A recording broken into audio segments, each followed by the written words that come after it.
আমরা ওল্ড মালদা ব্লকের হরিরামপুর গ্রামে আছি এবং হরিরামপুর গ্রামের মাঠে এসেছি। বেশ কিছু আদিবাসীকে দেখলাম, তারা কাজ করছে মাঠে।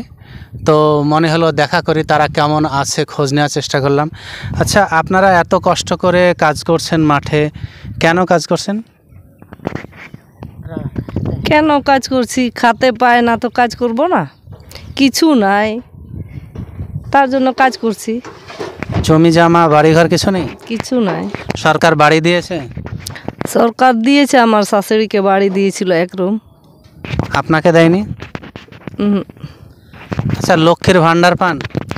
এবার বলে 2-3 বার করে কাগজ জমা করে এবার বলে হয়েছে বলছে। আপনি জানেন না? জানি না, যায়নি। এই তো কাজ করছি, এখন কাগজ চেক করতে বলেছে। তো এখন আমাদের গ্রামে কেউ কেউ পাইছে বলে 1000 টাকা করে শুনেছি। তো 2-3 বার করে কাগজ জমা করেছি, তো হয়নি। তো এবার বলছে যে বলে হয়েছে নাকি, কাগজ বলছে যে। কোথায় কাগজ জমা করেছেন? দুয়ারে সরকারে? হ্যাঁ, একবার দুয়ারে সরকারে করেছি, আর একবার আমাদের এখান ওই মেম্বার ওকে দিয়েছি। আচ্ছা, আপনি লক্ষ্মীর ভান্ডার পেয়েছেন? না। আপনিও পাননি? আপনার নাম কি? সাজলি বিসরা। হ্যাঁ, সাজলি বিসরা।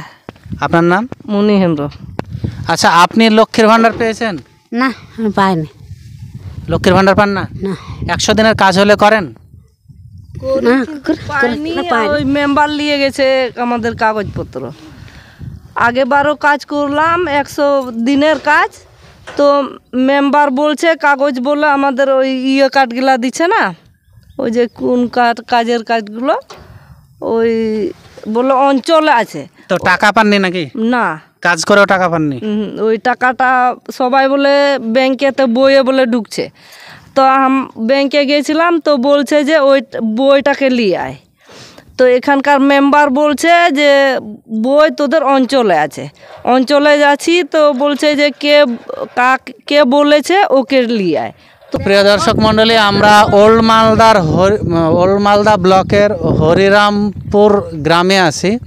সেখানে মাঠে এসেছি, যে মাঠে আদিবাসী মহিলারা কেমন আছেন, বা মাঠে যারা কাজ করছে সেই সব মহিলারা লক্ষ্মীর ভান্ডার পেয়েছেন কিনা বা পরিষেবা পেয়েছেন কিনা সেটা জানার চেষ্টা করছি।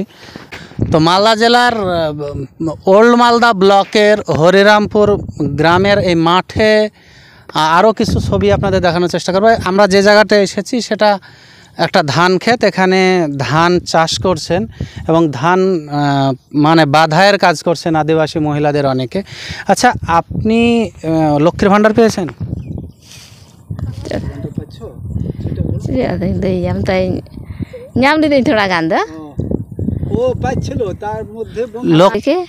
এখন অনেক দিন থেকে পাচ্ছেন না? না, মানে আগে পাচ্ছিলেন, এখন পাচ্ছেন না? কেন পাচ্ছেন না জানেন? না, জানি না। আমি খোঁজ নিয়েছেন বিডিও অফিসে বা পঞ্চায়েতে? না, খোঁজ নিইনি। তো ওটা কে? ও, আপনিও চাষ করতে এসেছেন, মা এবং বেটি দুজনেই? আর আপনি তাহলে বাবা হচ্ছেন। আচ্ছা, এই যে লক্ষ্মীর ভান্ডার পাচ্ছেন আপনার স্ত্রী, আপনারা এসে যাচ্ছেন পঞ্চায়েতে বা বিডিওকে বলছেন? না, যাওয়া হয়নি, বুঝলেন। কেন যান না কেন? হ্যাঁ, ওই এর আগে পাচ্ছিলাম তো 500 করে। হ্যাঁ, তো তার মধ্যে বন্ধ হয়ে গেছে, আর যাওয়া হয়নি, মানে বিডিও অফিস। হ্যাঁ, তার মধ্যে সবাই পাচ্ছে বাড়ি ঘর, কিন্তু আমি বাড়ি ঘর পাচ্ছেন না? না, বাড়ি ঘর এখন পর্যন্ত পাইনি। 100 দিনের কাজ পান না? ওটাও পাই না। কিভাবে চলবে বলুন? মা কাজ করছেন, স্বামী এসেছেন। এই জমি আপনাদের? হ্যাঁ। এই ধানের জমিটা আপনাদের?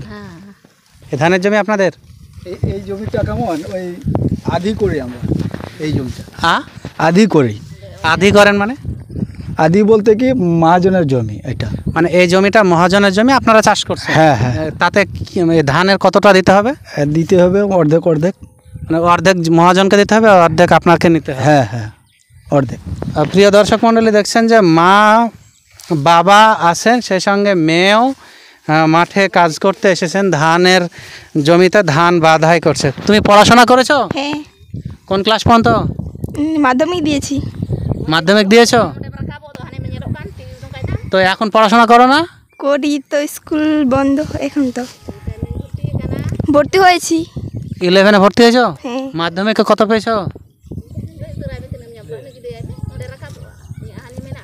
মাধ্যমিকে কত পেয়েছো, কত নম্বর পেয়েছো? 242। 242 পেয়েছো। এখন 11-এ ভর্তি হয়েছো। হ্যাঁ, মাঠে কাজ করতে এসেছো কেন? পড়াশোনা করবে? ভর্তি হয়েছি কিন্তু হোস্টেলে নিয়ে যাবে বলেছে। হোস্টেলে নিয়ে যাবে? কোথায় সেটা? ভাবুক রামাডি হাই স্কুলে। তো তুমি মাঠে এসেছো কেন বাবাদের সঙ্গে? সঙ্গে এসেছি। কাজ করা শিখছো? হ্যাঁ। হ্যাঁ, কি বলছেন? আমরা গরিব মানুষ, কাজ করতে হবে মাঠে ঘাটে। তো মেয়েদেরকেও তাহলে কাজে আনবে? হ্যাঁ, মেয়েদেরকে শিখতে হবে তো, আমাদের মধ্যে তো পড়াশোনা করতে গেলে আবার শিখতে হবে মাঠে ঘাটে।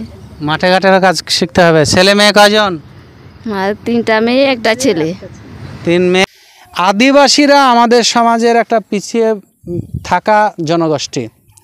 এদেরকে ভালোবাসা দিয়ে কাছে টানতে হবে। বঞ্চিত সমাজকে আঘাত দিতে নেই, বঞ্চিত সমাজকে ভালোবাসা দিয়ে টেনে নিতে হয়। আমরা মাঠে এসেছি এবং জানার চেষ্টা করছি যে যারা মাঠে কাজ করছে সেসব আদিবাসী ভাই বোনেরা কেমন আছে। যে ছবি উঠে এলো তা খুবই করুণ। আমরা হয়তো 4-5 জনের সঙ্গে কথা বললাম, 4-5 জনের মধ্যে বেশিরভাগ মহিলারা বললেন লক্ষ্মীর ভাণ্ডারের টাকা পাচ্ছেন না।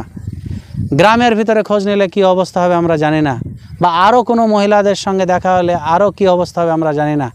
কিন্তু এই 4-5 জনের সঙ্গে যাদের সঙ্গে দেখা হলো তাদের সঙ্গে কথা বলে এটা স্পষ্ট, লক্ষ্মীর ভাণ্ডারের টাকা সকলে পাচ্ছেন না, 100 দিনের কাজের টাকা সকলে পাচ্ছেন না, ঘরের টাকা সকলে পাচ্ছেন না, সরকারি যেসব সুযোগ সুবিধা সকলে পাচ্ছেন না। এই সব আদিবাসী সমাজকে এগিয়ে নিয়ে যাওয়ার দায়িত্ব সরকারের। আমি রাজ্য এবং কেন্দ্রীয় সরকারের কাছে, বিশেষত স্থানীয় বিডিও প্রশাসনের কাছে আবেদন করব, এই সব মহিলাদের কথা, এই জনগোষ্ঠীর কথা ভাবুন। যারা লক্ষ্মীর ভাণ্ডারে টাকা পায়নি, অবিলম্বে দ্রুত লক্ষ্মীর ভাণ্ডারের টাকা দেওয়ার ব্যবস্থা করুন। সরকারি সুযোগ সুবিধা পাচ্ছে কিনা লোকে, কে কি অবস্থা?